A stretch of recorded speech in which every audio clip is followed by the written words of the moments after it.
Bonjour à toutes et à tous, voilà je me présente, je m'appelle Jimmy et c'est ma première vidéo pour GSM Labo.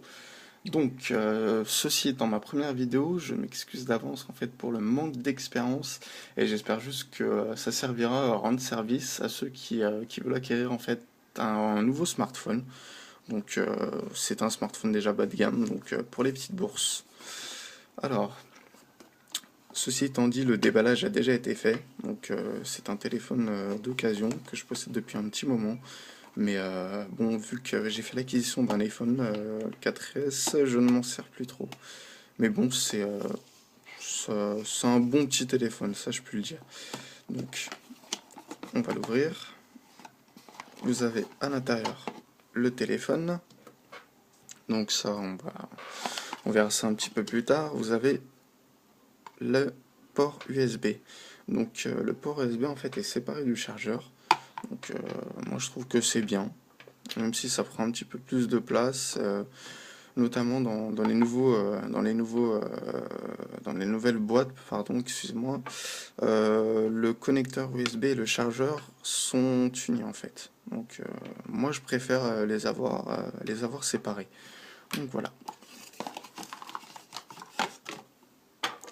Le chargeur, donc chargeur secteur,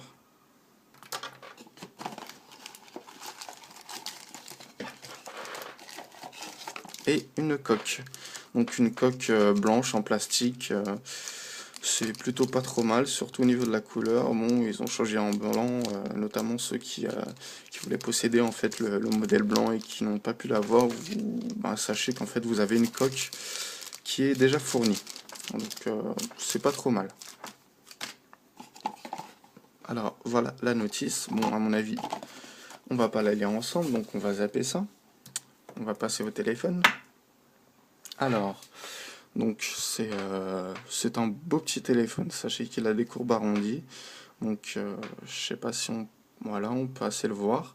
Donc il me fait penser pour ma part entre un Galaxy S et au niveau physique en fait un iPhone. Donc au niveau de la touche haut, mais surtout de l'arrondi en fait du contour argenté. C'est pas mal, ça reflète un peu un bon esthétique. C'est pas trop mal. Donc on va passer à l'arrière. Alors vous avez un appareil photo 5 mégapixels avec flash LED et autofocus. Euh, c'est pas un appareil photo HD. Il prend pas des photos d'excellente qualité, mais on va dire que ça dépanne. Surtout 5 mégapixels, on va dire que c'est comparable à des petits BlackBerry 97-80 ou voilà des petits Bold quoi, ou des curves. Enfin des curves, c'est un peu un 2 mégapixels, je sais pas ce que je dis. Alors là, vous avez le micro. Donc je pense que c'est ça. Je n'ai pas fait de grandes recherches dessus. Donc on va passer sur le côté. Vous avez alors, hop là, excusez-moi un petit instant. Vous avez les touches de volume en fait plus moins. Donc qui sert aussi à utiliser en fait le zoom de l'appareil photo.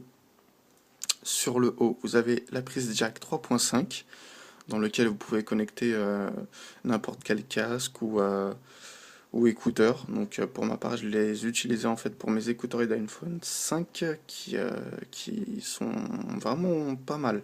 Donc moi je les adore et je les connecte sur n'importe quel téléphone. Donc voilà, en haut vous avez encore le port pour le câble USB, donc la connectique USB ou le chargeur. Voilà, on va s'approcher un peu plus. Sachez qu'en fait il peut se refermer. Donc c'est au niveau de l'esthétique pour vraiment avoir un effet visuel et qu'on ne voie pas un peu le cache en fait. Donc il est refermable. Sur le côté, vous avez le bouton on-off, donc qui sert aussi à verrouiller, déverrouiller. Donc un peu comme sur tous les téléphones en ce moment, ils sont un peu voilà, ils se ressemblent tous. Le voilà, le port micro SD. Donc sachez que vous avez une mémoire interne en fait de 160 mots à l'intérieur. Et c'est vraiment un peu naze, quoi. Mais bon, vous pouvez connecter une micro SD en fait allant jusqu'à 32 Go. Et sachez que vous avez une carte mémoire SD de 2 Go fournie déjà dans le téléphone en fait, à l'achat. Donc au prix nu en magasin, il doit valoir entre 100 et 150 euros, je pense. Mais voilà, c'est pas trop mal pour commencer sur un smartphone. Donc au niveau du bas, vous avez ce port-là qui, je ne sais pas à quoi il sert, excusez-moi. Alors pour le devant, au niveau de l'écran, donc vous avez le logo, le micro et la touche Home qui, comme je vous le dis encore, fait beaucoup penser à un iPhone. Donc la touche Home qui sert aussi à gérer le multitâche. Et oui, car cet appareil bas de gamme gère le multitâche aussi. Donc vous avez un écran de 320 par 480. Donc c'est un écran TFT capacitif. Et c'est pour la vision de vidéo, ou comme je vous le dis, vraiment pour commencer avec un smartphone, c'est vraiment pas mal. Donc il y a une batterie de 1350 mAh. Il tient environ un jour. On va dire qu'il tient une bonne journée, quoi. C'est, c'est, euh, c'est faisable, on va dire. Si vous rentrez le soir, pensez à le charger la nuit, si vous recommencez le boulot en fait le lendemain. Donc voilà, vous avez un Bluetooth 2.1, il fait 3G, 3G+, Wi-Fi. Donc c'est un appareil complet, on va dire.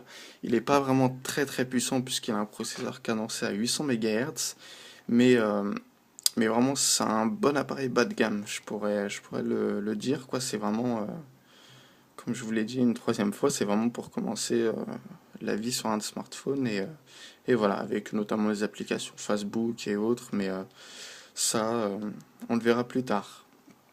Donc, alors, qu'est-ce que je pourrais vous dire de plus? Donc, oui, c'est un appareil de 113 grammes, donc il est assez léger, je trouve, malgré la taille qui impose assez, je trouve qu'il est assez léger.